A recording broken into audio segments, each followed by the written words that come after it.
नमस्कार, मैं हूं अंचल सक्सेना और मेरे YouTube channel the messy Saxena में आपका स्वागत है।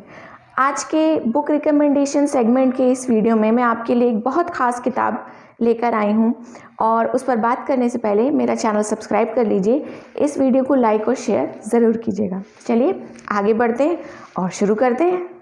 तो आज की वीडियो में हम जिस किताब के बारे में बात करने वाले हैं वो है डॉक्टर ब्रायन वीस की ओनली लव इज़ रियल।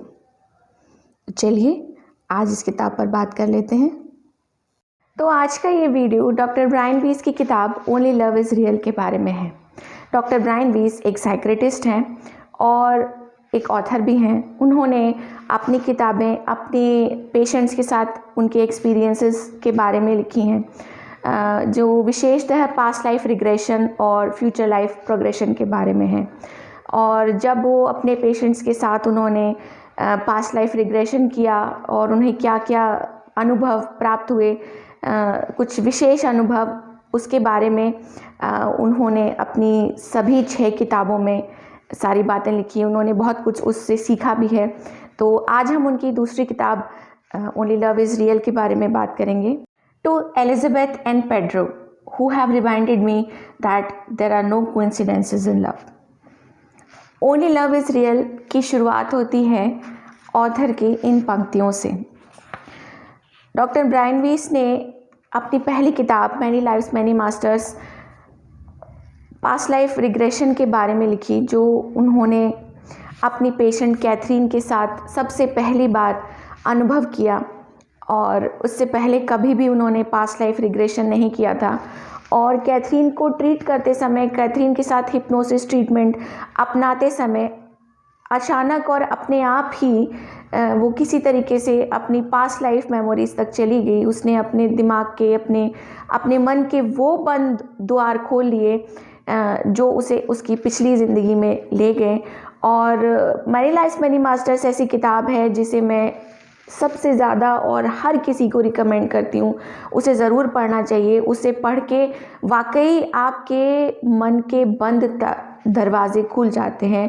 हालांकि आज उनकी दूसरी किताब ओनली लव इज़ रियल के बारे में मैं बात कर रही हूँ और ये किताब सीधे से मैं कहूँ तो प्रेम ही शाश्वत है, प्रेम ही सत्य है और ये कोई फिक्शन नहीं है।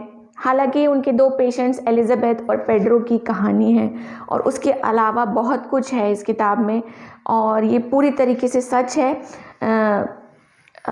डॉक्टर्स को अपने पेशेंट्स के बारे में, ख़ास तौर से साइकियाट्रिस्ट को अपने पेशेंट्स के बारे में लिखना या किसी और से बात करना अलाउड नहीं होता, लेकिन उन्होंने उनकी परमिशन के साथ उनसे पूरी उनकी इजाज़त लेकर उन्होंने अपने सारे एक्सपीरियंसेस, जो कुछ भी उन्होंने सीखा, जो कुछ भी उन्होंने नया जाना, वो उन्होंने अपनी सारी 6 किताबों में लिखा है। और ये जो किताब है, ये किताब एलिजाबेथ और पेड्रो के बारे में है। उनके 2 अलग अलग पेशेंट्स जिनका आपस में कोई संबंध नहीं था। एलिजाबेथ और पेड्रो दोनों ही अलग अलग जगह, अलग अलग शहरों, अलग अलग फैमिली बैकग्राउंड से आते थे और उन दोनों का आपस में कोई संबंध नहीं था। पर बस एक ही कॉमन कनेक्शन था कि वो डॉक्टर ब्रायन वीस के पेशेंट्स थे। हालांकि उनके अपॉइंटमेंट्स में भी कभी भी किसी भी तरीके का मेल जोल नहीं था कि दोनों के अपॉइंटमेंट साथ पड़ते, एक ही दिन पड़ते हों, समय आगे पीछे पड़ता हो, उन्होंने कभी एक दूसरे को देखा, वो कभी एक दूसरे से मिले हों, ऐसा कभी भी नहीं हुआ था। लेकिन डॉक्टर ब्रायन वीस बताते हैं कि जब वो एलिजाबेथ और पेड्रो दोनों को अलग अलग जब ट्रीट कर रहे थे तो उनकी जो समस्याएं थीं जिनकी वजह से वो उनके साथ हिप्नोसिस ट्रीटमेंट अपनाते थे और उन्होंने अपनी पास्ट लाइफ को एक्सपीरियंस किया, तो डॉक्टर ब्रायन वीस ने ये महसूस किया, ये अनुभव किया कि कहीं ना कहीं पेड्रो अपनी प्रीवियस लाइफ्स में और एलिजाबेथ अपनी प्रीवियस लाइफ, पिछली ज़िंदगियों में एक दूसरे से किसी रूप में मिल चुके थे। और बहुत काफ़ी समय बाद जब डॉक्टर ब्रायन वीस ने खुद ये अनुभव किया कि कहीं ना कहीं ये दोनों आपस में जुड़े हुए हैं और दोनों ही की ही ज़िंदगी में एक खालीपन है, एक कमी है, तो फिर उन्होंने कुछ परिस्थितियां ऐसी पैदा की कि उनके अपॉइंटमेंट्स इस तरीके से दिए गए कि फिर वो कहीं एक दूसरे को देख लें, जब एक जा रहा हो और दूसरा आ रहा हो, हालांकि उन्होंने डॉक्टर ब्रायन वीस ने उन दोनों को ये सब कुछ नहीं बताया कि वो क्या महसूस कर रहे हैं या ऐसा संभव है कि पिछली ज़िंदगियों में वो एक दूसरे के साथ थे। और फिर धीरे धीरे अपने आप ही कुछ परिस्थितियाँ ऐसी बनी कि वो दोनों बाहर एक दूसरे से मिले, कभी फ़्लाइट में मिले, कभी कहीं मिले। और फिर एक समय आया कि उन्होंने डॉक्टर ब्रायन वीस की क्लिनिक में भी एक दूसरे को क्रॉस किया। फिर आखिरकार वो समय आया कि जब दोनों को एक दूसरे से प्यार हो गया, दोनों एक दूसरे को जानने लगे। उसके बाद जाकर कहीं बहुत समय बाद डॉक्टर ब्रायन वीस ने उन दोनों को वो अनुभव बताए जो उन्होंने महसूस किए थे, जो उन्हें उनकी पास्ट लाइफ, उन दोनों की पास्ट लाइफ मेमोरीज़ के ज़रिए उन्हें पता चला था। तो ये एक अजीब सी एक अकल्पनीय, एक अविश्वसनीय प्रेम कहानी है जिसके बारे में कोई भी सोच नहीं सकता था। खुद डॉक्टर ब्रायन वीस नहीं सोच सकते थे कि कभी किसी दिन उनके जीवन में, उनके पेशेंट्स की लाइफ में या उनके एक्सपीरियंसेस में उनको ये भी देखने को मिलेगा। इस किताब में इसके अलावा और बहुत कुछ है, कुछ बहुत सारी अच्छी बातें। हालांकि डॉक्टर ब्रायन वीस की सभी 6 किताबों में बहुत अच्छी बातें हैं। आप पास्ट लाइफ रिग्रेशन या फ्यूचर लाइफ प्रोग्रेशन में यकीन करते हो ना करते हो, आप भगवान में यकीन करते ना करते हो, आप एक सुप्रीम पावर, एक नेचर जो हमारी सुप्रीम पावर है, अगर उसमें भी यकीन करते हैं तो आपको उनकी किताबें पढ़नी चाहिए। आपको उनसे बहुत कुछ सीखने को मिलेगा। अगर आप डिप्रेशन, एंग्जाइटी और किसी तरीके के मेंटल डिसऑर्डर से, परेशानी से गुजर रहे हैं तो मैनी लाइफ्स मैनी मास्टर्स या ओनली लव इज़ रियल या सेम सोल मैनी बॉडीज ज़रूर पढ़िए। मैं गारंटी दे सकती हूँ कि आप अपनी ज़िंदगी में वो अनुभव करेंगे जो उससे पहले आपने कभी अनुभव नहीं किया होगा।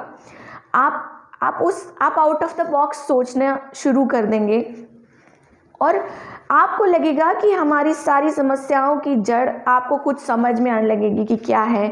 हम ओवरथिंक करते हैं, हम बेवजह चीज़ों से परेशान होते हैं या हम बहुत नेगेटिविटी अपनी ज़िंदगी में रखे हुए हैं, तो उससे हम कैसे बाहर निकल सकते हैं, उसे हम कैसे दूर कर सकते हैं। ये डॉक्टर ब्रायन वीस की किताबें आपको सिखा सकती हैं, आपको समझा सकती हैं। और ये सिर्फ ये किताबें पढ़ के ही आप अपनी ज़िंदगी में बहुत सारा सुधार ला सकते हैं। आजकल एक बहुत स्ट्रेस भरी ज़िंदगी हर कोई जी रहा है और इन किताबों की खासियत ये है कि हर किताब के आखिर में आपको मेडिटेशन का तरीका मिलेगा।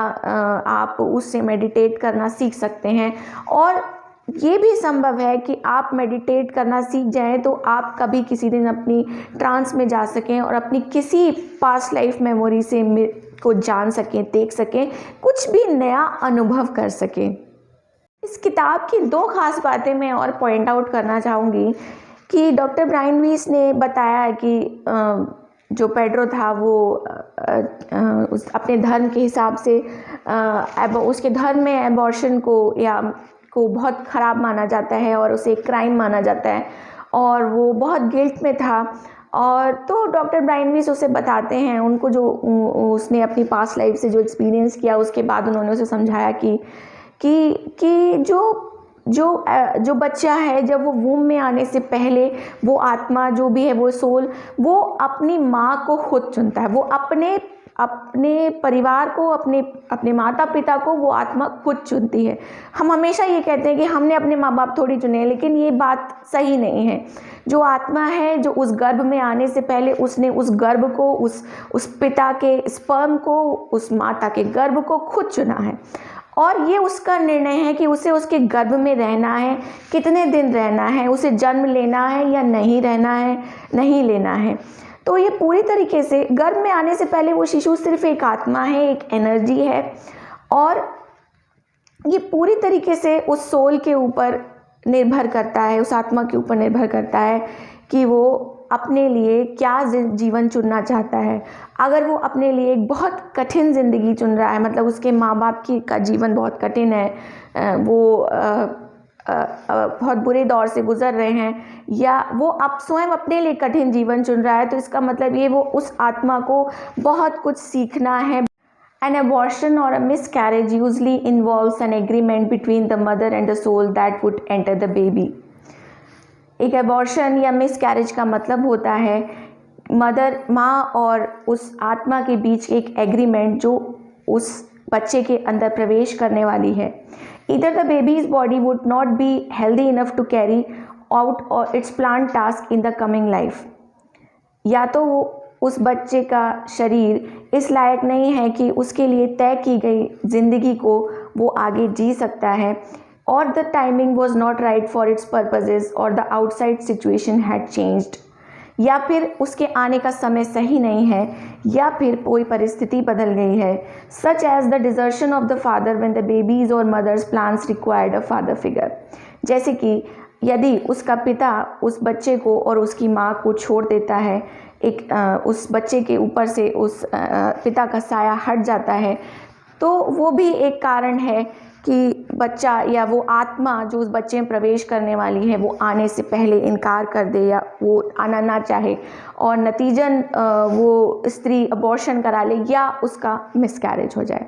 किताब की मुख्य थीम जो कि प्रेम है उसके बारे में बात कर लेते हैं। सोलमेट्स या और ट्विन फ्लेम कनेक्शन के बारे में हमें डॉक्टर ब्रायन वीस इस किताब के ज़रिए बता रहे हैं। सोलमेट्स और ट्विन फ्लेम कनेक्शन दो अलग अलग बातें हैं, दोनों आपस में काफ़ी फ़र्क है।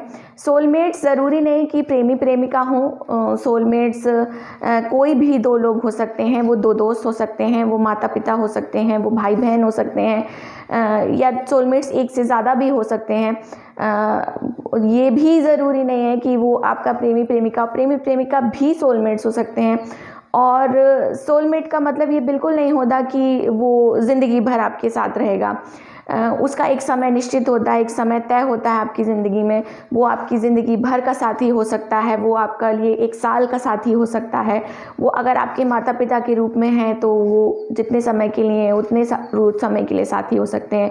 प्रेमी प्रेमिका के रूप में है तो वो कुछ समय के लिए हो सकते हैं, या किसी दोस्त के रूप में है तो अक्सर ऐसा होता है कि कोई बेस्ट फ्रेंड हमारी ज़िंदगी में होता है जिसके बारे में लगता है कि हम उसके बगैर जी नहीं सकते और वो हमारे लिए सब कुछ है, लेकिन एक समय पर आकर अंततः वो हमसे दूर हो जाता है, वो कहीं बाहर चला जाता है, या हम दूर हो जाते हैं, या फिर हमारा उससे कांटेक्ट ख़त्म हो जाता है। तो सोलमेट्स के लिए हमारा ये मानना कि सिर्फ प्रेमी ही सोलमेट्स होते हैं, ये बात सरासर गलत है, और जब आप ये किताब पढ़ेंगे तो आपको ये बात बेहतर समझ में आएगी। अब अगर हम ट्विन फ्लेम कनेक्शन के बारे में बात कर लें तो ट्विन फ्लेम क्या है? ट्विन फ्लेम का मतलब है हमारी आत्मा का ही अंश। सोलमेट्स दो अलग अलग लोग हैं, लेकिन ट्विन फ्लेम जो एक ही आत्मा के दो अंश या उससे ज़्यादा भी अंश कभी जब हमारे आत्मा के हो जाते हैं और वो अलग अलग शरीरों में शरीर धारण कर लेते हैं, तो वो ट्विन फ्लेम है।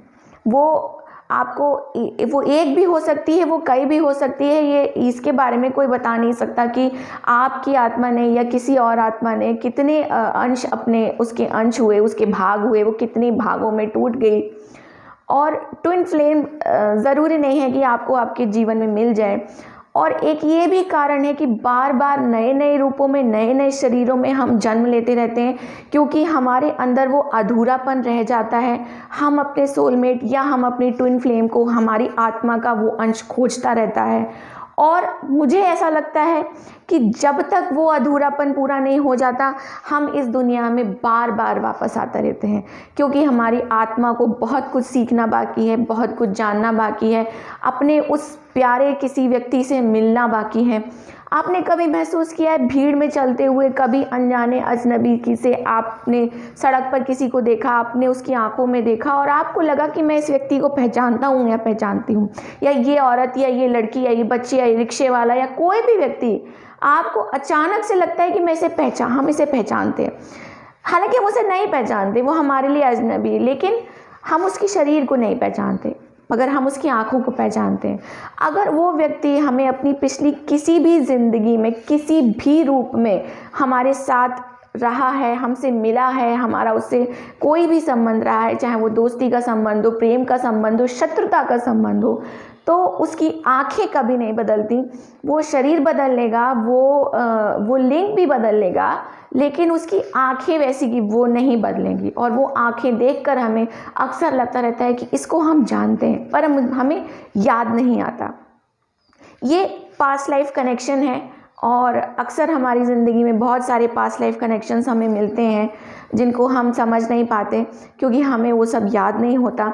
और जो भी हम अपनी अपनी पिछली ज़िंदगियों में करते आए हैं, जिन लोगों से बहुत नज़दीक रहे हैं या जिनसे हमें बहुत दुश्मनी रही, जिनके लिए हमने ग्रजेस पाल के रखे हैं, वो कहीं ना कहीं हमारे साथ हमारी अगली ज़िंदगियों तक किसी न किसी रूप में हमारे सामने आते हैं।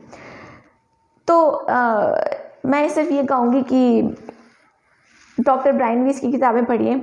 ओनली लव इज़ रियल सबसे पहले पढ़िए और ज़रूर पढ़िए। हालांकि अगर आप मैनी लास्ट मैनी मास्टर से शुरू करेंगे तो बहुत अच्छी बात है, लेकिन ये क्योंकि इसको फिर समझने में, इस किताब को समझने में आपको आसानी होगी। और मैं सच कहती हूँ, जो लोग प्रेम में यकीन नहीं रखते, जो कहते हैं कुछ नहीं होता और सच्चा प्रेम, झूठा प्रेम जैसा कुछ नहीं होता, प्रेम प्रेम होता है, मेरा ये मानना है वाकई कि सच्चा और झूठा कुछ नहीं है। प्रेम है तो है, नहीं है तो नहीं है। और लेकिन अगर आप उनमें से हैं जिनको बिल्कुल यकीन नहीं है, उनको ये किताब पढ़नी चाहिए, ओनली लव इज़ रियल, और आप बहुत कुछ सीखेंगे, बहुत कुछ जानेंगे। और आज के वीडियो में बस इतना ही। तो अगर आपको ये वीडियो पसंद आया हो तो प्लीज़ इसे लाइक कीजिए, शेयर कीजिए, मेरा चैनल सब्सक्राइब कीजिए। बस, नमस्कार।